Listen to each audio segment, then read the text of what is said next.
ያንን ኮድ ሰጣችሁ ማለት ተበላችሁ፣ አለቀ በቃ። 3-4 እጥፍ አድርገው ሊመልሱላችሁ ይችላሉ። ለሌሎችም ሲስተሞች ለቴሌግራምም ጭምር እንደዚህ ማድረግ ይቻላል። ሪስፖንድ ካደረጋችሁ ይበልጡን እያሰመጣችሁ ሊሄድ ይችላል። ናውክሪ.com የሚባል አለ።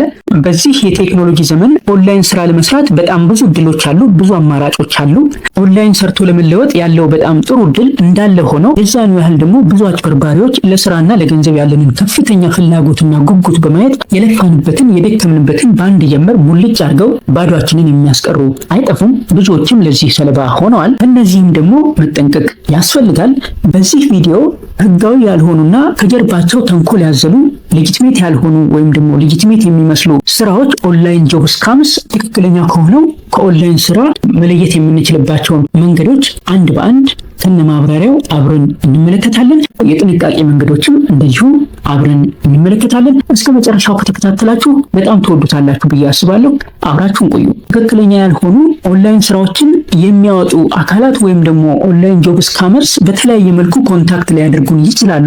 በዋትስአፕ፣ በቴሌግራም፣ በኢሜይል፣ በስልክ ደውለው፣ በኤስኤምኤስ፣ በሌሎችም የሶሻል ሚዲያ ፕላትፎርሞች እንዲሁም በሌሎችም መንገዶች ኮንታክት ሊያደርጉን ይችላሉ ማለት ነው። ሄሎ ይሉናል፣ ምን እንደሚሰሩ ይነግሩናል፣ አብረውን መስራት እንደሚፈልጉ በመግለጽ በጣም አጓጊ ነገሮችን ይነግሩናል። እነዚህ አጭበርባሪዎች ብዙ ጊዜ ጥሩ ስም ባላቸው ትልልቅ ድርጅቶች ነው የሚመጡት ማለት ነው። እዛ መስሪያ ቤት ውስጥ በሆነ ኃላፊነት ላይ እየሰሩ እንዳሉ ሊነግሩን ይችላሉ እና አብረውን መስራት እንደሚፈልጉ ነው የሚነግሩን ማለት ነው። ስክሪኑ ላይ የምታዩቸው መልእክቶችም ይህንን ነው የሚያሳዩት። በዚህ መልኩ ኮንታክት ሊያደርጉን ይችላሉ ማለት ነው። በምናውቃቸው ትልልቅ ድርጅቶች በምናውቀው ነገር ሊመጡ ይችላሉ ማለት ነው። በተለይ ምላሽ ከሰጠናቸው ቀስ በቀስ አጓጊ ነገሮችን እየነገሩን በዛው ሰምጠን እንድንቀር ሊሆን ይችላል ማለት ነው። ስለዚህ በዚህ ምክንያት ጥንቃቄ ማድረግ ይኖርብናል ማለት ነው።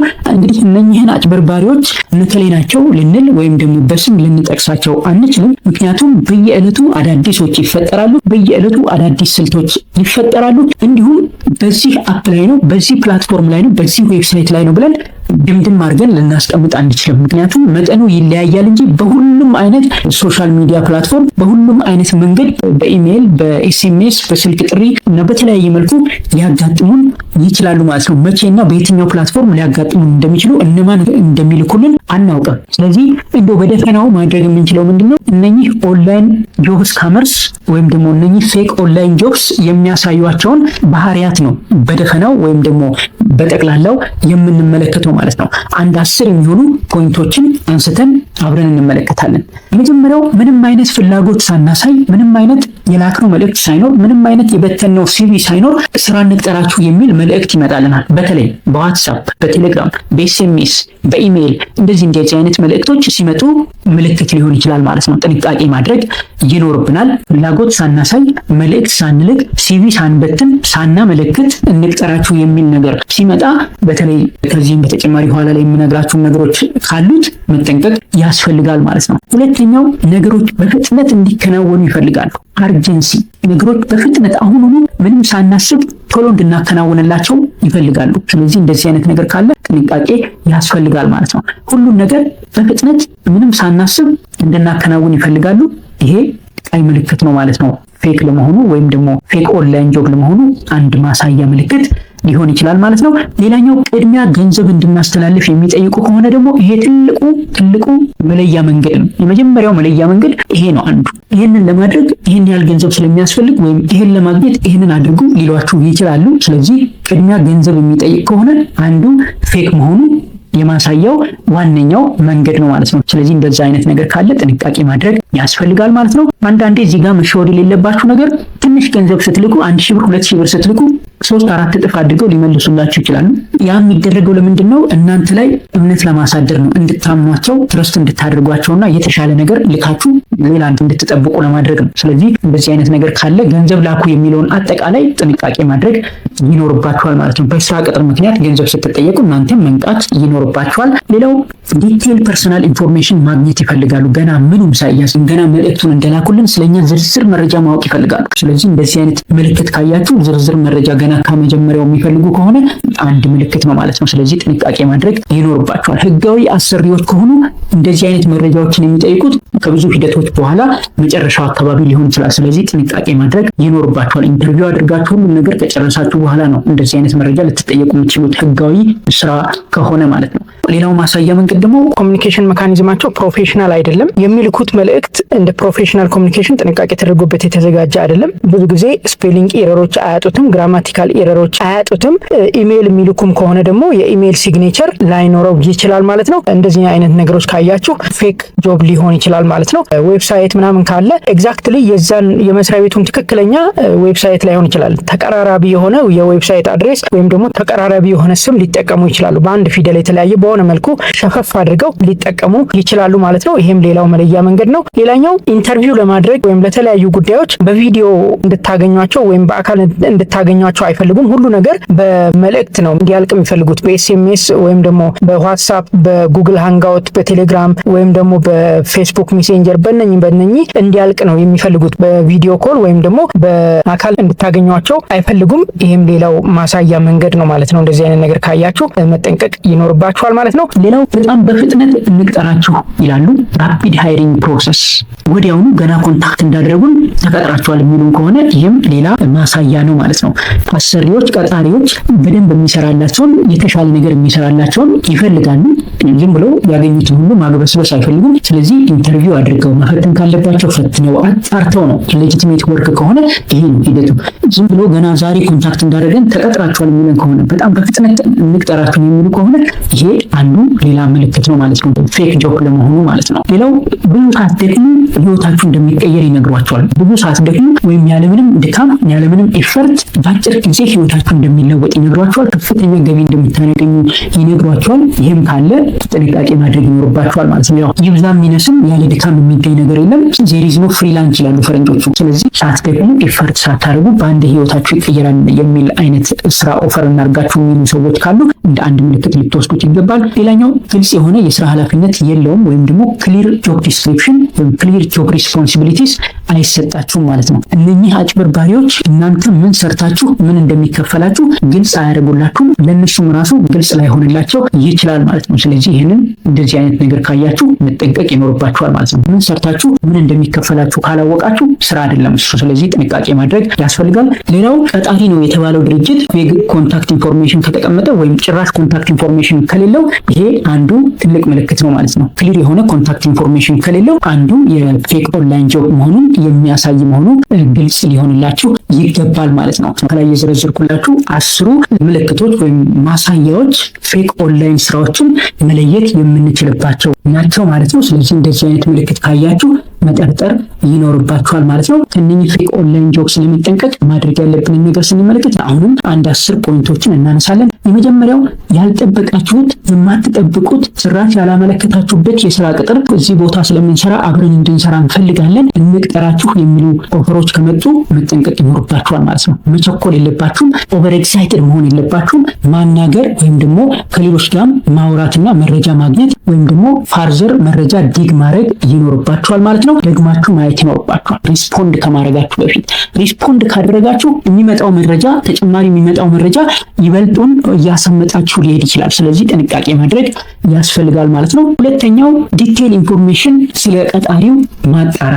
ስራ ላይ ልቅጠራችሁ የሚል መልእክት ልኳል የተባለው ድርጅት ሪሊ የላከው መልእክቱን የላከው ያ ድርጅት ነው ወይ ያ ካምፓኒ ነው ወይ የሚለውን እና አሁን ላይ ቅጥር እያካሄደ መሆኑን ማጣራት ያስፈልጋል ማለት ነው። ይህም አንዱ መከላከያ መንገዱ ሊሆን ይችላል። ሌላኛው ገንዘብ እንድንልክ ገንዘብ እንድናስተላልፍ የሚጠይቀን ስራ ከሆነ ስራ አይደለም። ስለዚህ መተው ነው የሚሻላችሁ። በምንም መልኩ ገንዘብ ትራንስፈር እንዳታረጉ። በስራ ሰበብ ገንዘብ እንድንልክ ስንጠየቅ መንቃት ይኖርብናል። ይሄ ሌላው መከላከያ መንገድ ነው። ሶሻል ሚዲያ አካውንቶቻችንን ፌስቡክም፣ ዋትስአፕም፣ ቴሌግራምም ይሁን ሌሎችም የምንጠቀማቸውን ሶሻል ሚዲያ አካውንቶች ኢሜይላችንንም ጭምር ማጠንከር ይኖርብናል። ቱ ፋክተር ኦተንቲኬሽን ኢኔብል ማድረግ ይኖርብናል። ስትሮንግ ፓስወርድ መጠቀም ይኖርብናል ማለት ነው። ሶሻል ሚዲያ አካውንታችንን ሴኪዩር ለማድረግ መከተል ያለብንን ሂደት ከዚህ ቀደም በቅርቡ ፌስቡክ እና ቴሌግራም ቻናላችን ላይ በጽሁፍ ረዘም ያለ ጽሁፍ አስቀምጬላችኋለሁ። እሱን ልትመለከቱ ትችላላችሁ። ሌላኛው በምንም መልኩ በኢሜይላችሁም ይሁን በኤስኤምኤስም ይሁን የተላከላችሁን ቬሪፊኬሽን ኮድ በስህተት ወደ እናንተ መጥቷል ብሎ የሚጠይቃችሁ አካል ካለ በፍጹም ለመስጠት እንዳትሞክሩ። ያንን አደረጋችሁ ማለት ያንን ኮድ ሰጣችሁ ማለት ተበላችሁ፣ አለቀ በቃ። ያ የሚሆነው ለምንድን ነው? ለምሳሌ ሰዎች ስልክ ቁጥራችሁን ሊያውቁት ይችላሉ፣ ኢሜይላችሁን ሊያውቁት ይችላሉ። ለምሳሌ እንበልና የፌስቡክ አካውንታችሁን ወይም ደግሞ የኢሜይል አካውንታችሁን ሎጊን ለማድረግ ይሞክራል ሰው። ደጋግሞ የተሳሳተ ፓስወርድ ሲሞክር ፎርጎት ፓስወርድ የሚል ያመጣልታል። ረስተህ ነው ወይ ፓስወርድህን ይቀይርልህ ወይ የሚል ያመጣልታል። እንደዛ ሲል የሚጠይቀው መረጃ አለ፣ ወይ ኢሜይል ወይ ስልክ ቁጥር ይጠይቀዋል። ያችን ሲያስገባ አውቶማቲካሊ ኮዱ የሚላከው ወደኛ ነው። ያ ኮድ ወይ በኢሜይላችን ወይ በስልካችን ነው የሚላከው። ያችን ኮድ በስህተት ነው የመጣው ብሎ ለሚጠይቀን አካል ከሰጠን ሞተ ነገሩ በቃ። ያ ሰው ፓስወርዱን ቀይሮ ከዚህ በኋላ ከጨዋታ ውጪ ሊያደርገን ይችላል ማለት ነው። ቬሪፊኬሽን ኮዱ ሁሉ ተመልሶ ወደኛ ላይ መጣ ይችላል አንዴ ፓስወርዱ ከተቀየረ። ምክንያቱም ውስጥ ገብቶ ቱ ፋክተር ኦተንቲኬሽን ላይ ሴቲንጉን አስተካክሎ ሌላ ቁጥር የመቀየር እድል ይኖረዋል ማለት ነው። ፓስወርዱን ከቀየረ ሎግ አውት ኦፍ ኦል ዲቫይስስ በሚል ሊነግረው ይችላል ማለት ነው። ለየትኛውም ለኢሜይልም፣ ለፌስቡክ ፓስወርድም፣ ለሌሎችም ሲስተሞች ለቴሌግራምም ጭምር እንደዚህ ማድረግ ይቻላል። ስለዚህ መጠንቀቅ ይኖርብናል ማለት ነው። ሌላው የሚመጡት ጥሪዎች ወይም የሚላኩት መልእክቶች ሁሉ ከትክክለኛው ምንጭ ነው ብለን ማሰብ የለብንም። ለምሳሌ በምናውቃቸው ሾርት ኮዶች የተላኩልን መልእክቶች ሁሉ ሁል ጊዜ ከትክክለኛው ምንጭ ነው ብለን ማሰብ የለብንም። ምክንያቱም ኮለር አይዲ ስፖክ ሊደረግ ይችላል። ኮለር አይዲው ሃይድ ተደርገው ወይ ሌላ ቁጥር ይዞ እንዲመጣ የሚደረግባቸው ብዙ መንገዶች አሉ። ኮለር አይዲ ስፖኪንግ የሚባል ፍራውድ አለ። በዛ ምክንያት ኮለር አይዲያቸው ተቀይሮ ሌላ ኮለር አይዲ ይዞ እኛ ጋር ጥሪ ሲመጣ ወይም መልእክት ሲላክ ሌላ ኮለር አይዲ ይዞ እንዲመጣ ሊደረግ ይችላል ማለት ነው። ስለዚህ በ994ም ይሁን በሌሎች በምናውቃቸው ሾርት ኮዶች ተደውሎ ወይም ኤስኤምኤስ ተልኮ የምንጠየቃቸው ነገሮች ተገቢ ካልሆኑ መጠርጠር ያስፈልገናል። ወይ ቀጥታ መስሪያ ቤቱን ኮንታክት ማድረግ ወይም ደግሞ አርጉ የሚሉን ነገር ከማድረግ መቆጠብ ያስፈልጋል ማለት ነው። ይህንን ማወቅ ይጠበቅብናል። ሌላኛው ስፓም ኮሎች ካጋጠሙን፣ በተደጋጋሚ ስፓም ኮሎች፣ ስፓም ኤስኤምኤሶች ካጋጠሙን ለቴሌኮም አቅራቢያችን ለቴሌኮም ሰርቪስ ፕሮቫይደሩ ማሳወቅ በጣም ጠቃሚ ነው። ስለዚህ የኢትዮ ቴሌኮም ደንበኛ ከሆናችሁ 9090 ላይ ኤስኤምኤስ መላክ ትችላላችሁ። whistleblower@ethiotelecom.et በሚል ደግሞ ኢሜይል በመላክ ቁጥሮቹን ሼር በማድረግ እርምጃ እንዲወሰድባቸው ልታደርጉ ትችላላችሁ ማለት ነው። ሌላው ስራ የምትፈልጉ ከሆነ ሌጂቲሜት የሆኑ ስራዎችን የምትፈልጉ ከሆነ ትክክለኛ ምንጭ ነው መከተል ያለባችሁ። ኢንተርናሽናል ስራዎችን የምትፈልጉ ከሆነ naukri.com የሚባል አለ፣ jubl.org የሚባል አለ። እነኚህን እንድትሞክሯቸው ትችላላችሁ። ሎካል ስራዎችን የምትፈልጉ ከሆነ ደግሞ ኢትዮ ጆብስ አለ፣ ዘ ሪፖርተር ጆብስ አለ። ሌሎችም ሎካል ስራዎችን የምናገኝባቸው ሳይቶች አሉ። አሁን እየተበራከቱ መጥተዋል። ሌጂቲሜት የሆኑ ስራዎችን ማግኘት ከፈለግን ቅርብ ጊዜ የሰራሁት ቪዲዮ አለ። ብዙ ሌጂቲሜት ስራዎችን የምናገኝባቸው አማራጮች በዝርዝር ከነማብራሪያው የሰራሁላችሁ ስራ አለ። እዛ ላይ ከትንሽ እስከ ትልቅ በጣም ብዙ ስራዎችን የምታገኙባቸው አማራጮች ዘርዝር ያለው አብራርቻለሁ። ስለዚህ ቪዲዮ ታች ዲስክሪፕሽን ላይ አለ። ያንን ልታዩት ልትሞክሩት ትችላላችሁ ማለት ነው። ሌላው ፐርሰናል ዲቴይላችሁ ለማንም መንገር የለባችሁም። ሶሻል ሴኩሪቲ ነምበር፣ የቤተሰብ መረጃ፣ ፓስወርዳችሁ እንደዚህ ስትጠየቁ በፍጹም ዲስክሎዝ ማድረግ የለባችሁም። በተለይ እነኚህ ደግሞ ሶሻል ሚዲያ ሳይቶች ላይ በግላጭ ፖስት ማድረግ ብዙም አይመከርም። ስለዚህ ጥንቃቄ ያስፈልጋል ማለት ነው። ሌላኛው በኢሜይልም ይሁን በኤስኤምኤስም ይሁን በሌሎች መንገዶች የሚላኩላችሁ ስራ ኦፈር የሚያደርጉበት ሜሴጅ ላይ ሊንክ ካለ ወይም ደግሞ ማስፈንጠሪያ ካለ ያንን ሊንክ በምንም መልኩ ክሊክ ማድረግ የለባችሁ፣ መጫን የለባችሁ ማለት ነው።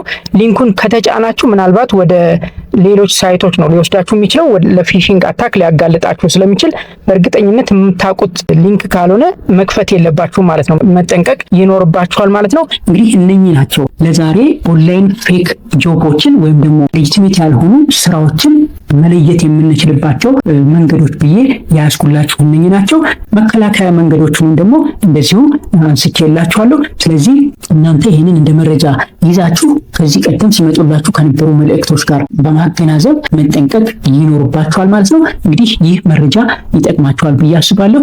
ይህንን መረጃ ለሌሎችም ሼር በማድረግ መረጃው ተደራሽነቱ ሰፋ እንዲል እንድታደርጉና ይህንንም ቻናል እንድታግዙ እንጠይቃለን። ቻናላችንን ላይክ እና ሰብስክራይብ በማድረግ እንደዚህ አይነት ጠቃሚ ቪዲዮዎችን ታገኛላችሁ። አመሰግናለሁ።